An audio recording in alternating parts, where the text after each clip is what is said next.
ಈ ಸಂಸ್ಥೆ ಶುರುವಾಗೋ ಉದ್ದೇಶನೇ ನಾವೆಲ್ಲ ಈ ಸಮಾಜದ ಒಂದು ಅವಿಭಾಜ್ಯ ಅಂಗ. ನಾವೆಲ್ಲ ಬಂದಿರೋದೇ ಈ ಸೊಸೈಟಿಯಿಂದ. ಸೊ ತಿರುಗಿಸಿ ನಾವು ಈ ಸೊಸೈಟಿಗೆ ಏನು ಮಾಡಬಹುದು, ಏನು ಕೊಡಬಹುದು ಅಂತ ಅವರು ಯೋಚನೆ ಮಾಡೋ ಹೊತ್ತಿಗೆ ಹುಟ್ಕೊಂಡಂತಹ ಸಂಸ್ಥೆನೇ ಅವಿರತ ಟ್ರಸ್ಟ್. ನಾನು ಕಳೆದ ಬಾರಿ ಹೋದಾಗ ಒಂದು ಮಗು KPS ಶಾಲೆನಲ್ಲಿ she was studying in 10th standard. ಅವಳಿಗೆ ಮಾತನಾಡಿಸ್ತಿರ್ಬೇಕಾದ್ರೆ ಅವಳು ಹೇಳಿದ್ಲು, ಮಿಸ್ ನಾನು ಫಸ್ಟ್ ಸ್ಟ್ಯಾಂಡರ್ಡಿಂದ ಕೂಡ ನೋಟ್ಬುಕ್ಸ್ನ ಅವಿರತದಿಂದ ತೆಗೆದುಕೊಳ್ತಾ ಇದ್ದೀನಿ. ಈಗ ನಾನು 10th ಸ್ಟ್ಯಾಂಡರ್ಡಲ್ಲಿ ಇದ್ದೀನಿ. ಅವ್ರಿಗೆ ನಾವು ಪುಸ್ತಕ ಕೊಡ್ತಾ ಇದ್ದೀವಿ, ಅದು ಯಾವ ದೊಡ್ಡಸ್ಕೆ ಅಲ್ಲ. ಆ ಮಗು ನಾನು 1ನೇ ಕ್ಲಾಸಿಂದ 10ನೇ ಕ್ಲಾಸ್ವರೆಗೂ ತಗೊಂಡಿದ್ದೀನಿ ಅಂತ ಕೇಳ್ತಿರೋದು ನಮಗೆ ತುಂಬಾ ಖುಷಿ ಕೊಟ್ಟಂತಹ ವಿಚಾರ. ಯಾಕೆಂದ್ರೆ ಪುಸ್ತಕಗಳನ್ನ ಆಕೆ ವಿದ್ಯಾರ್ಥಿ ದೇಶದಲ್ಲಿ ಈಸ್ಕೊಂಡಿದ್ದಂತಹ ಒಂದು ಹೆಣ್ಮಗಳು ಇವತ್ತು ಅದೇ ಶಾಲೆಗೆ ಟೀಚರ್ ಆಗಿ ಬಂದಿದ್ದಾಳೆ. ಇದು ನಮ್ಮ ವ್ಯಕ್ತಿತ್ವದ ವಿಕಸನ ಅಂತಾನೆ ಹೇಳ್ಬೋದು. We are evolving every year. ಅಂದ್ರೆ ಇವರ ಒಡನಾಟದಲ್ಲಿ ನಾವು ಕಲಿತಾ ಇರುವಂತಹದ್ದೇ ಸಾಕಷ್ಟು ಇದೆ. ಅಂದ್ರೆ ಸ್ಕೂಲ್ ಎಲ್ಲಿರುತ್ತೋ ಅಲ್ಲೇ ಹೋಗ್ಬಿಟ್ಟು ಒಂದು ಮೊಬೈಲ್ ಪ್ಲಾನೆಟೋರಿಯಂ ಸೆಟಪ್ ಅನ್ನ ಮಾಡ್ತಾರೆ. Avirata it's not one person or one team, it's a volunteer driven ಸಂಸ್ಥೆ ಅಂತಲೇ ಹೇಳಬಹುದು.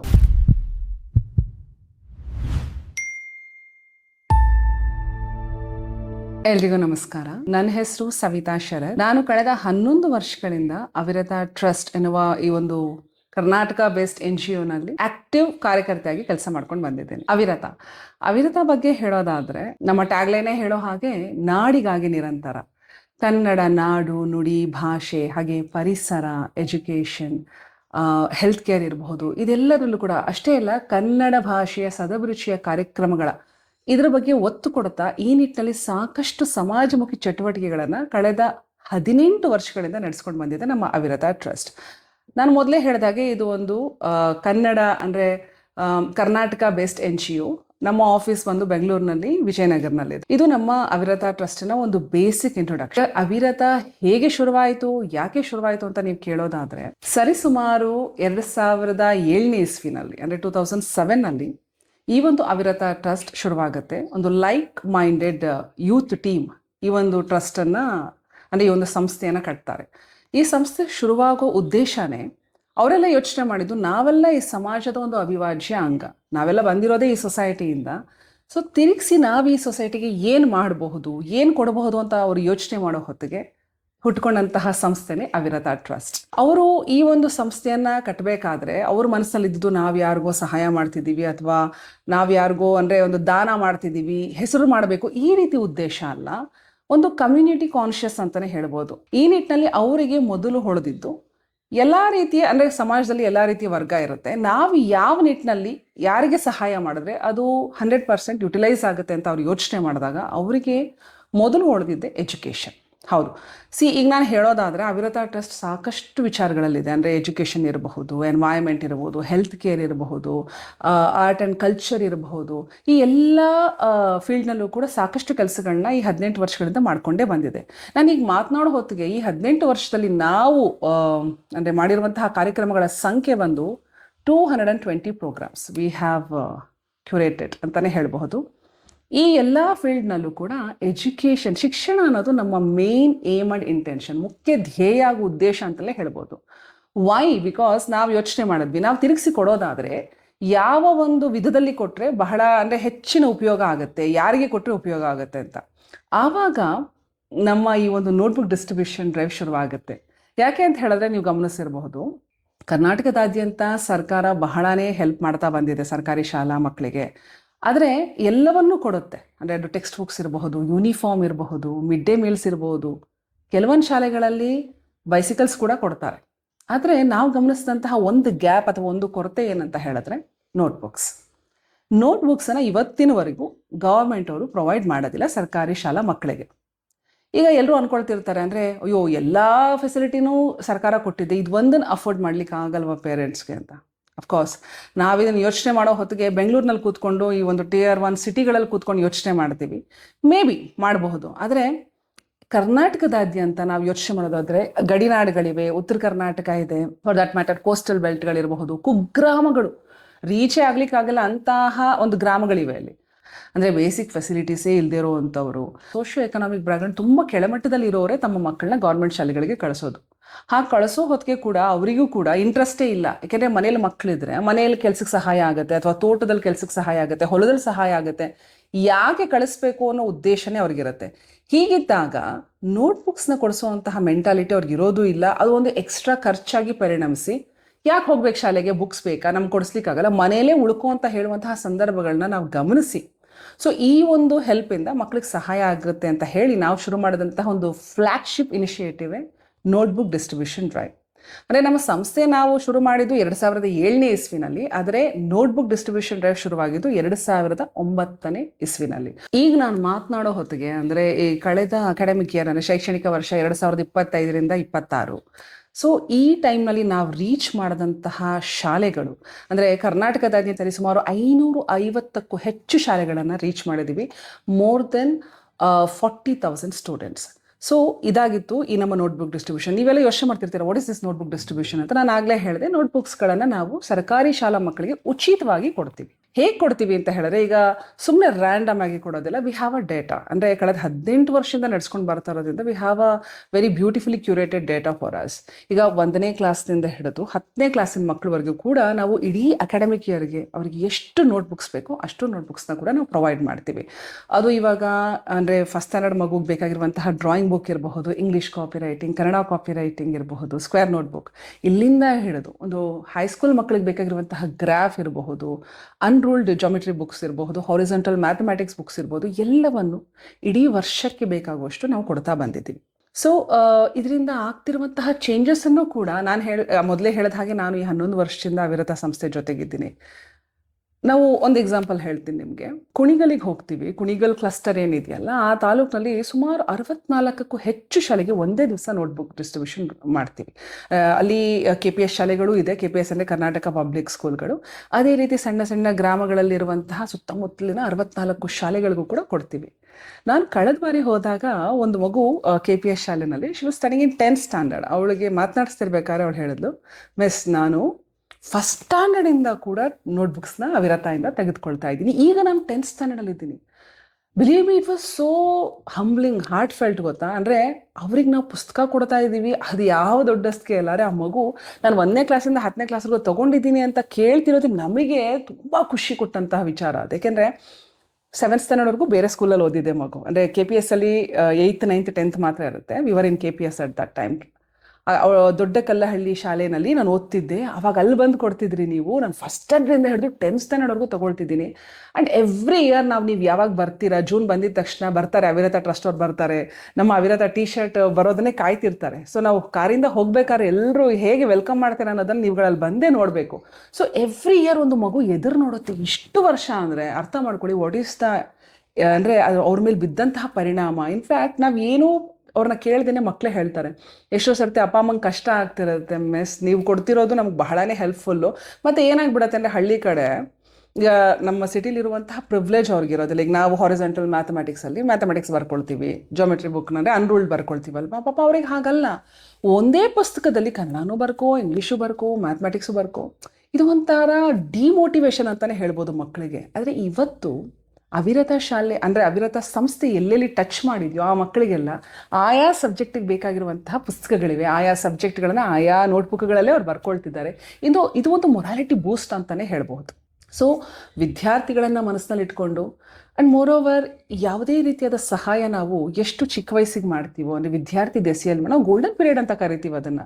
ಈ ನಿಟ್ಟಿನಲ್ಲಿ ಆಗುವಂತಹ ಒಂದು ಪರಿಣಾಮಗಳೇ ಅವರನ್ನು ರೂಪಿಸುತ್ತೆ ಅಂತಲೇ ಹೇಳ್ಬೋದು.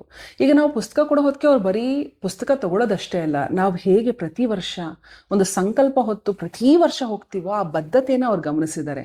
ಎಷ್ಟೋ ಸರ್ತಿ ಸ್ಟೂಡೆಂಟ್ಸ್ಗಳು ನಮಗೆ ಬಂದು ಹೇಳಿದ್ದಿದೆ, ನಾವು ಕೂಡ ಇದೇ ರೀತಿ ದೊಡ್ಡವರಾದಾಗ we will also provide this kind of help to our village ಅಂತ ಹೇಳಿದ್ದು ಬಹಳನೇ ಖುಷಿ ಕೊಟ್ಟಂಥ ವಿಚಾರ. ಸೊ ಈ ನಿಟ್ಟಿನಲ್ಲಿ ಬರೀ ನಾವು ನೋಟ್ಬುಕ್ ಡಿಸ್ಟ್ರಿಬ್ಯೂಷನ್ ಅಷ್ಟೇ ಅಲ್ಲ, ಸ್ಟೂಡೆಂಟ್ಸ್ಗೆ ಬೇಕಾಗಿರುವಂತಹ ಸ್ಟೂಡೆಂಟ್ ಕೌನ್ಸಿಲಿಂಗ್ ಇರಬಹುದು, ಪೇರೆಂಟ್ ಕೌನ್ಸಿಲಿಂಗ್ ಇರಬಹುದು, ಕರಿಯರ್ ಗೈಡೆನ್ಸ್ ಇರಬಹುದು. ಅಷ್ಟೇ ಅಲ್ಲ, ಬರೀ ನೋಟ್ಬುಕ್ಸ್ಗೆ ಸೀಮಿತ ಆಗಿಲ್ಲ. ಸಾಕಷ್ಟು ಶಾಲೆಗಳಿಗೆ ಸ್ಪೋರ್ಟ್ಸ್ ಕಿಟ್ ಡಿಸ್ಟ್ರಿಬ್ಯೂಷನ್ನ ಮಾಡಿದ್ದೀವಿ, ಸ್ಪೋರ್ಟ್ಸ್ ಎಕ್ವಿಪ್ಮೆಂಟ್ಗಳನ್ನ ಕೊಟ್ಟಿದ್ದೀವಿ. ಯಾಕೆಂದರೆ ಮಕ್ಕಳಿಗೆ ಬೆಳೆಯೋ ನಿಟ್ಟಿನಲ್ಲಿ ಈ ಆಟದ ಸಾಮಗ್ರಿಗಳು ಬಹಳನೇ ಇಂಪಾರ್ಟೆಂಟು. ಎಷ್ಟೋ ಶಾಲೆಗಳಲ್ಲಿ ಒಂದು ಬಾಲ್ ಕೂಡ ಪಾಪ ಅವರಿಗೆ ಒಂದು ಯಾರು ಕೊಟ್ಟಿರೋದಿಲ್ಲ. ಅಂತಹ ಶಾಲೆಗಳಲ್ಲಿ ಅವ್ರ PT ಮಾಸ್ಟರ್ಗಳೇ ತಮ್ಮ ಜೇಬಿಂದ ದುಡ್ಡು ಹಾಕಿ 2 ಬಾಲ್ಗಳನ್ನ ಕೊಡಿಸಿರ್ತಾರೆ. ಸೊ ಅಂಥ ಶಾಲೆಗಳಿಗೆ ನೆಟ್ ಇರಬಹುದು, ಬ್ಯಾಡ್ಮಿಂಟನ್ ರ್ಯಾಕೆಟ್ಸ್ಗಳಿರ್ಬಹುದು, ಕ್ಯಾರಮ್ ಬೋರ್ಡ್ಗಳಿರ್ಬೋದು, you name it, everything we have given. ಅದ್ರ ಜೊತೆಗೆ ಕಂಪ್ಯೂಟರ್ ಲ್ಯಾಬ್ ಸೆಟಪ್ಗಳು ಮಾಡಿದ್ದೀವಿ. ಸಾಕಷ್ಟು ಶಾಲೆಗಳಲ್ಲಿ ಕಂಪ್ಯೂಟರ್ ಲ್ಯಾಬ್ಗಳನ್ನ ಸೆಟಪ್ ಮಾಡಿದ್ದೀವಿ. ಇನ್ನು ಮಕ್ಕಳಿಗೆ ಪಠ್ಯಪುಸ್ತಕ ಅಷ್ಟೇ ಅಲ್ಲ, they also need lot of other books to cultivate that habit ಅಂತ. ಹಾಗಾಗಿ ಎಷ್ಟೋ ಶಾಲೆಗಳಲ್ಲಿ ಲೈಬ್ರರಿ ಸೆಟಪ್ಗಳನ್ನ ಕೂಡ ಮಾಡಿದ್ದೀವಿ. ಮಕ್ಕಳಿಗೆ ಅಂತಲೇ ಪ್ರೊಕ್ಯೂರ್ ಮಾಡಿದ್ದೀವಿ ಡಿಫ್ರೆಂಟ್ ವೆರೈಟಿ ಆಫ್ ಬುಕ್ಸ್, ಅಂದರೆ ಅವ್ರನ್ನ ಇನ್ಸ್ಪೈರ್ ಮಾಡುವಂತಹ ಬುಕ್ಸ್ಗಳನ್ನು ಲೈಬ್ರರಿ ಸೆಟಪ್ ಮಾಡಿದ್ದೀವಿ. ಅಷ್ಟೇ ಅಲ್ಲ, ಮಕ್ಕಳಲ್ಲಿ ಒಂದು ಪರಿಸರ ಪ್ರಜ್ಞೆ ಮೂಡಬೇಕು ಅಂತ ಹೇಳಿ ಸಾಕಷ್ಟು ಶಾಲೆಗಳಲ್ಲಿ ಈ ವನ ಮಹೋತ್ಸವ ಕಾರ್ಯಕ್ರಮ, ನಾವು ಎನ್ವೈರ್ಮೆಂಟ್ ಡೇ ಅಂತಲೇ ಆ ಸ್ಪೆಷಲಲ್ಲಿ ವನ ಮಹೋತ್ಸವಗಳನ್ನ ಮಾಡಿದ್ದೀವಿ. ವನ ಮಹೋತ್ಸವ ಬರೀ ಶಾಲೆಗಳಲ್ಲಿ ಮಾಡಿಲ್ಲ, ಆಗುಂಬೆ ಫಾರೆಸ್ಟಲ್ಲಿ ಕೂಡ ಈಗ ಡಿಫಾರೆಸ್ಟೇಷನ್ ಏನು ನಡೆದಿದೆ ಅದನ್ನ ಎಫಾರೆಸ್ಟೇಷನ್ ಮಾಡಬೇಕಲ್ಲ, ಸೊ ಅಲ್ಲಿ ಕೂಡ ಹೋಗಿ ಇಂತಹ ಒಂದು ಕಾರ್ಯಕ್ರಮವನ್ನು ಹಮ್ಮಿಕೊಂಡು ಆಗುಂಬೆ ಫಾರೆಸ್ಟಲ್ಲೂ ಕೂಡ ಈ ಒಂದು ಸ್ಯಾಪ್ಲಿಂಗ್ಗಳನ್ನ ನೆಡುವಂತಹ ಕಾರ್ಯಕ್ರಮ ಮಾಡಿದ್ದೀವಿ. ಇನ್ನು ನಾವು ವಿದ್ಯಾರ್ಥಿಗಳಿಗೆ ಅಂತ ಬಂದಾಗ ಸೈನ್ಸ್ ಕಿಟ್, ಈಗ ನಾನು ಗ್ರಾಮೀಣ ಮಕ್ಕಳ ಬಗ್ಗೆ ಮಾತನಾಡಬೇಕಾದ್ರೆ ನೀವು ಗಮನಿಸಿದ್ರೆ 10th ಸ್ಟ್ಯಾಂಡರ್ಡ್ ಆಗ್ತಿದ್ದಂಗೆ ಮೇ ಬಿ ಬಿಕಾಸ್ ಅವರ ಎಕ್ಸ್ಪೋಜರ್ ಇರಬಹುದು, ಮ್ಯಾಥಮೆಟಿಕ್ಸ್ ಅಂದರೆ ಸ್ವಲ್ಪ ಭಯ ಇರೋರು ಇರಬಹುದು, ಅಥವಾ ಸೈನ್ಸ್ ಬಗ್ಗೆ ಅಷ್ಟೊಂದು ಗೊತ್ತಿಲ್ಲದೆ ಇರೋರು ಇರಬಹುದು, 10th ಮುಗಿತಿದ್ದ ಹಾಗೆ BA ತೊಗೊಳ್ತಾರೆ, ಅಂದರೆ ಆರ್ಟ್ಸ್ ತೊಗೊಳ್ತಾರೆ. Nothing wrong in that, but ಅವ್ರ ಒಂದು ದೃಷ್ಟಿಕೋನ ಅಲ್ಲೇ ಇರಬಾರ್ದು. ಅವ್ರು ಏನು ಅಂದ್ಕೊಳ್ತಾರೆ, ನಾನು ಆರ್ಟ್ಸ್ ತೊಗೊಳ್ತೀನಿ, ಆಮೇಲೆ B.Ed ಮಾಡ್ಕೊಳ್ತೀನಿ, ಟೀಚರ್ ಆಗ್ತೀನಿ, ವಿಚ್ ಇಸ್ ವೆರಿ ಗುಡ್. ಈಗ ನಾನು ಆಗಲೇ ಕುಣಿಗಲ್ ಬಗ್ಗೆ ಮಾತಾಡಿದಾಗ ನಮ್ಮ ಹತ್ರ ನಾವು ಇಷ್ಟು ವರ್ಷದಿಂದ ಬುಕ್ಸ್ ಕೊಟ್ಕೊಂಡು ಬಂದಿದ್ದಲ್ಲ, ಒಂದು ಹುಡುಗಿ ದೊಡ್ಡಕಲ್ಲಹಳ್ಳಿನಲ್ಲಿನಲ್ಲೇ ಓದಿದ್ದ ಹುಡುಗಿ ಇವತ್ತು ಟೀಚರ್ ಆಗಿದ್ದಾಳೆ, ಅದೇ ಶಾಲೆಯಲ್ಲಿ ಟೀಚರ್ ಆಗಿದ್ದಾಳೆ.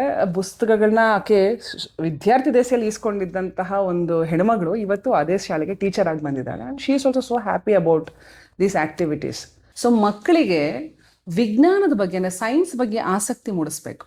ಹೇಗೆ ಮೂಡಿಸೋದು? ಎಷ್ಟೋ ಶಾಲೆಗಳಲ್ಲಿ 5-6 ತರಗತಿಗಳಿಗೆ ಬರೀ 2 ಟೀಚರ್ಸ್ ಇರ್ತಾರೆ, ಅವರೇ ಎಲ್ಲ ಪಾಠಗಳನ್ನು ಮಾಡಬೇಕಾಗಿರುತ್ತೆ. ಸೊ ಅವರಿಗೆ ಬೇಕಾದಂತಹ ಒಂದು ಟೂಲ್ಸ್ನ ಪ್ರೊವೈಡ್ ಮಾಡಬೇಕು ಅಂತ ಹೇಳಿ ನಾವು ILP ಅವ್ರ ಜೊತೆಗೆ, ಅಂದರೆ ಇಂಡಿಯಾ ಲಿಟ್ರಸಿ ಪ್ರಾಜೆಕ್ಟ್ ಅವ್ರ ಜೊತೆಗೆ ಕೈ ಜೋಡಿಸಿ ಸಾಕಷ್ಟು ಶಾಲೆಗಳಿಗೆ ಸೈನ್ಸ್ ಕಿಟ್ಗಳನ್ನ ಕೂಡ ಕೊಟ್ಟಿದ್ದೀವಿ. ಈ ಸೈನ್ಸ್ ಕಿಟ್ಗಳು ಮೊಬೈಲ್ ಸೈನ್ಸ್ ಕಿಟ್ಗಳು, ಇದರಲ್ಲಿ ನಿಮಗೆ ಕೆಮಿಸ್ಟ್ರಿಗೆ ಸಂಬಂಧಪಟ್ಟಿದ್ದು, ಫಿಸಿಕ್ಸಿಗೆ ಸಂಬಂಧಪಟ್ಟಿದ್ದು, ಬಯಾಲಜಿಗೆ ಸಂಬಂಧಪಟ್ಟಿದ್ದಂತಹ ಎಕ್ಸ್ಪೆರಿಮೆಂಟ್ಗಳನ್ನ ಕಂಡಕ್ಟ್ ಮಾಡೋದಕ್ಕೆ ಬೇಕಾಗಿರುವಂತಹ ರಾ ಮೆಟೀರಿಯಲ್ಸ್ ಆ ಕಿಟ್ನಲ್ಲಿ ಇರುತ್ತೆ. ನಾವು ಕೊಡ್ತಿದ್ದ ಹಾಗೆ ಮಕ್ಕಳಿಗೆ ನಾವು ಅಂದ್ಕೊಳ್ತೀವಿ, ಅಯ್ಯೋ ಹಳ್ಳಿ ಮಕ್ಕಳು ಪಾಪ ಅವ್ರಿಗೆ ಏನೂ ಗೊತ್ತಾಗಲ್ಲ ಅಂತ. Actually we are wrong. Science ಅನ್ನೋದು ನಿಮಗೆ ಗೊತ್ತಿದೆ, ಎವ್ರಿ ಡೇ ಹಾಸು ಹೊಕ್ಕಾಗಿದೆ, ಅದನ್ನು ಬರೀ ಅವ್ರಿಗೆ ಗೈಡ್ ಮಾಡಬೇಕಷ್ಟೇ. ಆ ಸೈನ್ಸ್ ಕಿಟ್ನ ಕೊಡ್ತಿದ್ದ ಹಾಗೆಯೇ ಮಕ್ಕಳು ತಾವೇ ಎಕ್ಸ್ಪೆರಿಮೆಂಟ್ ಮಾಡೋದು, ಅವರೇ ಇನಿಷಿಯೇಟಿವ್ ತೊಗೊಂಡು ಹೊಸದಾಗಿ ಕಲಿಯೋದು, ಇದೆಲ್ಲವನ್ನು ಕೂಡ ನಾವು ವರ್ಷಾನುಗಟ್ಟಲೆಯಿಂದ ನೋಡ್ಕೊಂಡೇ ಬಂದಿದ್ದೀವಿ. So this is how we are making a difference. ನಾನು ಇದನ್ನು ಹೇಳೋ ಹೊತ್ತಿಗೆ ನಾನು ಅವಾಗಲಿಂದ ಹೇಳ್ಕೊಂಡು ಬರ್ತಾ ಇದ್ದೀವಿ, ನಾವೇನೋ ಮಾಡ್ತಿದ್ದೀವಿ ಅಂತ ಅಲ್ಲ, ಇದು ನಮ್ಮ ವ್ಯಕ್ತಿತ್ವದ ವಿಕಸನ ಅಂತಲೇ ಹೇಳ್ಬೋದು. We are evolving every year. ಅಂದರೆ ಇವರ ಒಡನಾಟದಲ್ಲಿ ನಾವು ಕಲಿತಾ ಇರುವಂತಹದ್ದೇ ಸಾಕಷ್ಟು ಇದೆ. ಸೈನ್ಸ್ ಕಿಟ್ ಬಗ್ಗೆ ಮಾತಾಡ್ತಿದ್ವಿ, ಆದರೆ ವಿಜ್ಞಾನ ಅಂತ ಬಂದಾಗ ಇದು ಬರೀ ಸೈನ್ಸ್ ಕಿಟ್ಗೆ ಅಷ್ಟೇ ಸೀಮಿತ ಮಾಡಿಲ್ಲ ನಾವು. ಅವಿರತ ಟ್ರಸ್ಟ್ ಇನ್ನೂ ಒಂದು ಹೆಜ್ಜೆ ಮುಂದೆ ಹೋಗಿ ಮೊಬೈಲ್ ಪ್ಲಾನೆಟೋರಿಯಂ, ನಾವೆಲ್ಲ ಚಿಕ್ಕವರಿದ್ದಾಗ ಜವಾಹರ್ಲಾಲ್ ನೆಹರು ಪ್ಲಾನೆಟೋರಿಯಂಗೆ ಹೋಗಿ ಈ ಒಂದು ಬಾಹ್ಯಾಕಾಶ ಅಂದರೆ ಸ್ಪೇಸ್ ಎಕ್ಸ್ಪೀರಿಯನ್ಸ್ನ ಪಡ್ಕೊಂಡಿದ್ದೀವಿ. ಸಾಕಷ್ಟು ಜನಕ್ಕೆ ಗೊತ್ತದು, ಆದರೆ ಅದು ಬೆಂಗಳೂರಿನಲ್ಲಿದೆ. ಅಂದರೆ ಆಲ್ ಓವರ್ ಕರ್ನಾಟಕ ಎಷ್ಟು ಕುಗ್ರಾಮ್ಗಳಿವೆ, ಆ ಮಕ್ಕಳಿಗೂ ಕೂಡ we should provide this opportunity ಅಂತ ಹೇಳಿ. ಈಗ ಎಲ್ಲರೂ, ಈಗ ನಾನು ಬೆಂಗಳೂರಿಗೆ ಕರ್ಕೊಂಡು ಬರ್ಲಿಕ್ಕೆ ಆಗಲ್ಲ, ಸೊ ನಾವು ಈ ತಾರೆ ಜಮೀನ್ ಪರ್ ಅನ್ನುವ ಒಂದು NGO, ಇವರ ಒಂದು ಇನಿಷಿಯೇಟಿವ್ ಮೊಬೈಲ್ ಪ್ಲಾನೆಟೋರಿಯಂ. ಅಂದರೆ ಮಕ್ಕಳು ಅಂದರೆ ಸ್ಕೂಲ್ ಎಲ್ಲಿರುತ್ತೋ ಅಲ್ಲೇ ಹೋಗ್ಬಿಟ್ಟು ಒಂದು ಮೊಬೈಲ್ ಪ್ಲಾನೆಟೋರಿಯಂ ಸೆಟಪ್ಪನ್ನು ಮಾಡ್ತಾರೆ. ಒಂದು ಬ್ಯಾಚ್ ಬೈ ಬ್ಯಾಚ್ ವೈಸು ಮಕ್ಕಳನ್ನ ಒಳಗಡೆ ಕೂರಿಸಿ ಅವರಿಗೆ ಈ ಪ್ಲಾನೆಟೋರಿಯಮ್ಸ್ ಅಂದರೆ ಒಂದು ಎಕ್ಸ್ಪೀರಿಯನ್ಸ್ನ ಮಾಡಿಸ್ತಾರೆ. ಈ ಥರ ಆಲ್ ಓವರ್ ಕರ್ನಾಟಕ ಸಾಕಷ್ಟು ಶಾಲೆಗಳಿಗೆ ಮೊಬೈಲ್ ಪ್ಲಾನೆಟೋರಿಯಂ ಎಕ್ಸ್ಪೀರಿಯನ್ಸ್ನ ಮಾಡಿಸಿದ್ದೀವಿ. ಇದರಿಂದ ಕೂಡ ಎಷ್ಟೋ ಮಕ್ಕಳಿಗೆ ಅಂದರೆ ಆಸ್ಟ್ರಾನಮಿ ಇರಬಹುದು, ಸ್ಪೇಸ್ ಸೈನ್ಸ್ ಇರಬಹುದು, ಇದ್ರ ಬಗ್ಗೆ ಅಂದರೆ ಜಾಸ್ತಿ ತಿಳುವಳಿಕೆ ಇಲ್ದಿರೋ ಮಕ್ಕಳಿಗೂ ಕೂಡ ಅದರ ಬಗ್ಗೆ ಒಂದು ಎಕ್ಸ್ಪೀರಿಯನ್ಸ್ನ ಮಾಡಿಸಿದ್ದೀವಿ. ಸೈನ್ಸ್ ಬಗ್ಗೆ ಒಂದು ಒಲವು ಮೂಡಲಿ ಅನ್ನೋ ಉದ್ದೇಶದಿಂದ ತೆಗೆದುಕೊಂಡಂತಹ ಇನಿಷಿಯೇಟಿವ್ಸ್ ಸೈನ್ಸ್ ಕಿಟ್ ಮತ್ತು ಮೊಬೈಲ್ ಪ್ಲಾನೆಟೋರಿಯಂ. ಹಾಗೆ ಈಗ ನೋಟ್ಬುಕ್ ಡಿಸ್ಟ್ರಿಬ್ಯೂಷನ್ ಡ್ರೈವ್ಗೆ ತಗುಲುವಂತಹ ವೆಚ್ಚ ಸಾಕಷ್ಟು ಲಕ್ಷಗಳಲ್ಲಿದೆ. ಸೊ ಇದನ್ನು ನಾವು ಹೇಗೆ ಜನರೇಟ್ ಮಾಡ್ತೀವಿ ಅಂದಾಗ, ಮೊದಲಿಂದಲೂ ಕೂಡ ಅವಿರತ trust it is totally volunteer driven. ನಮ್ಮ ಅವಿರತ ಟ್ರಸ್ಟ್ನ ಪ್ರೆಸಿಡೆಂಟ್ ಆದಂತಹ ಮಿಸ್ಟರ್ KT ಸತೀಶ್ ಗೌಡ್ರು ಅವ್ರು ಯಾವಾಗಲೂ ಹೇಳೋದಿದೆ, Avirata it's not one person or one team, it's a volunteer driven ಸಂಸ್ಥೆ ಅಂತಲೇ ಹೇಳಬಹುದು.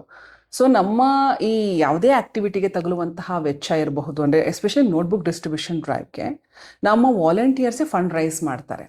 It's A totally beautiful concept. ಯಾಕೆ ಗೊತ್ತಾ, ನಮ್ಮ NGO ಸ್ವಲ್ಪ ಹಟ್ಕೆ ಅಂತಲೇ ಹೇಳ್ಬೋದು, ಭಿನ್ನ.